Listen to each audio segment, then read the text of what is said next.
Hi there. My name is Doug Milliken. I'm 37. I'm 6'1" and about 420 pounds. I live in Longmeadow, Massachusetts, and this is a day in the life of Doug. Hold on. Let's go back a minute.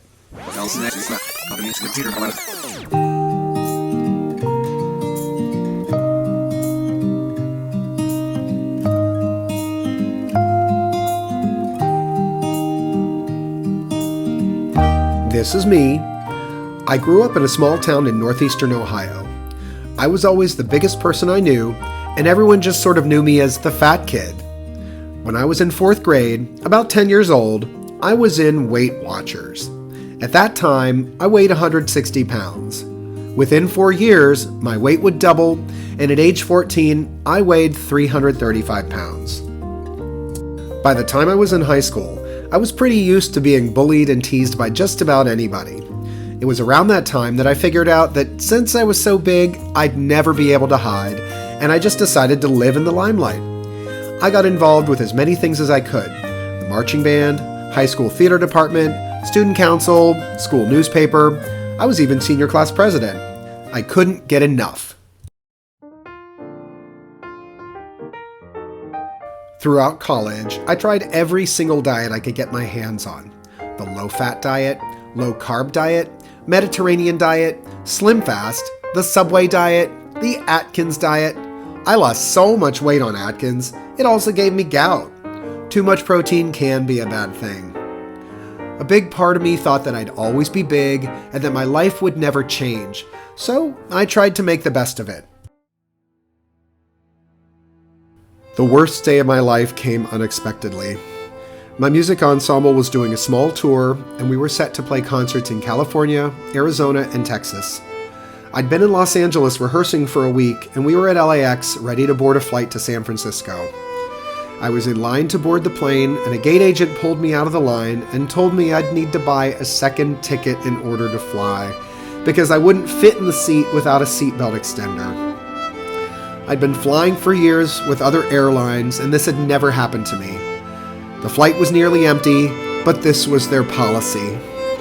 I felt worthless and alone, ambushed when I'd felt safest, with my friends who were powerless to help me. For what seemed like my entire life, I'd been dieting, lost tons of weight, and then gained back more, every single time. Shopping for clothes was always a nightmare. Dating was a challenge, to say the least. I was tired of being treated like cattle on airplanes. I wanted to live longer and make my life better.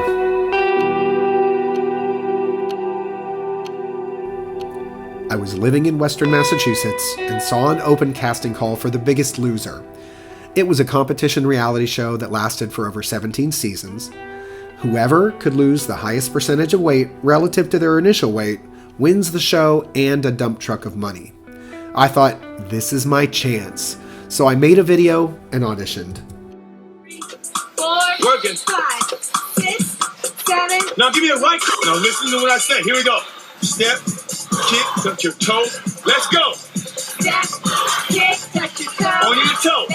Step, kick, touch your toe. That's it. Come on. Step, kick, touch your toe. And hold and 5, 6. Ready, double up. Go. 1. Come on. The casting agent really liked me, and I traveled to New York City to record an hour-long taped interview. Over the course of several months, I made it all the way up to the final cut, but didn't make it onto the show. By that time, I didn't need the show anymore. I'd been working hard on my diet and exercising every day to prepare. I was on my way.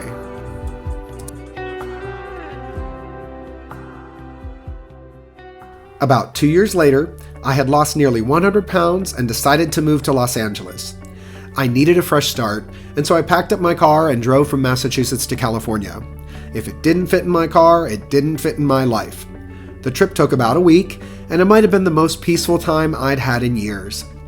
When I got to LA, I crashed with my musician friends. I house sat for them while they were overseas for a month. It was the perfect amount of time to acclimate to my new home, explore, and get to know people. The first week I was in town, I met a guy over coffee and he invited me to join a charity cycling group that raised money for a local AIDS organization. I hadn't ridden a bicycle since I was 12, and I weighed 325 pounds, so I politely declined. He said that I wouldn't even be the biggest guy on his team, but I decided against it. About 6 months later, I felt like I needed more exercise in my life, so I started riding on my own. I was pretty proud that I had ridden a whole 13 miles one day up and down the bike paths in Santa Monica, so I got back in touch with my new friend and told him I was interested in doing his charity bike ride with his team. He said, "Awesome, we've got a ride coming up next Saturday and you're invited. It's only 37 miles and you'll do great." I was terrified, but I went and it changed my life forever. Training for the AIDS ride was a huge endeavor for me. As a 325-pound guy, riding a bike isn't that hard, but if I was going to do this, I would need to be able to ride about 78 miles per day for 7 days straight down the California coast from San Francisco to Los Angeles. What the hell was I thinking? My team was supportive during the entire season and made sure that I was never left behind on training rides. They also made sure that I felt like I belonged there, doing something incredibly difficult just to raise money and help save lives and make a difference in the world. The hardest thing that I thought I would ever do would be riding 100 miles in one day, and I did it about 8 months after I started training for the ride. I couldn't believe I'd done it, but once I had, I knew that I could do anything, literally anything I set my mind to. I just had to plan, take my time, keep focused, and make it happen. This would make all the difference in the next few years of my life. After years of working out, dieting, losing, and gaining, I decided that I needed help and that I couldn't do this on my own. I worked with my doctor and decided that a gastric sleeve surgery was right for me. What's a gastric sleeve? Surgeons remove about 80% of your stomach, and you're left with a banana-sized sleeve for a stomach. For the rest of your life, you can only eat small portions, can't really eat and drink at the same time, can't have anything carbonated, and must have an entirely different relationship with food. On January 30th, 2020, I had the surgery. The timing was fortunate because the world was about to shut down in another month or so. During the next year and a half, I had so much time to focus on myself and my health that I lost nearly 200 pounds and finally reached my goal weight. I'd been struggling for over 45 years to get my weight under control, and finally I had succeeded.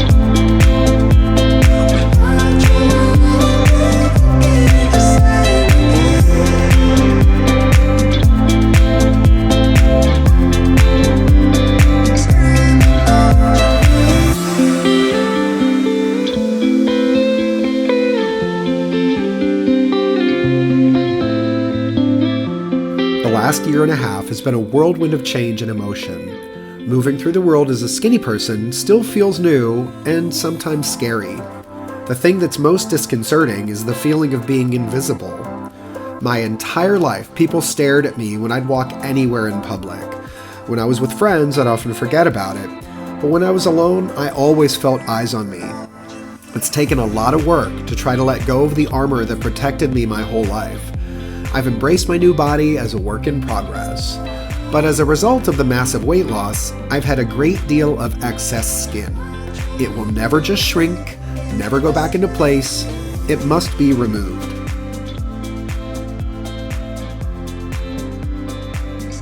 In July of 2021, a year and a half after my gastric sleeve surgery, I had 13 pounds of skin removed from my stomach area. As much as losing over 300 pounds did for me, the first skin surgery truly changed my life. From a 6X t-shirt in 2011 to a small t-shirt in 2021. from a 66 gene to a 31 gene. Sometimes my mind still can't comprehend the changes. But there's one change left. The first skin surgery cost me about $18,000 and it was worth every penny. I've got one more to go. I need to have the excess skin removed from my legs and buttocks, and the surgery will cost me about $20,000. I've done everything I could to save over the last 2 years. My surgery will be in March 2023, and I'm still about $10,000 short. A few years ago, I realized I couldn't lose all the weight without help, and now I'm asking for your help.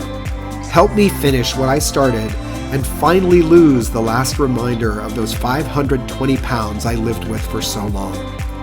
Thank you.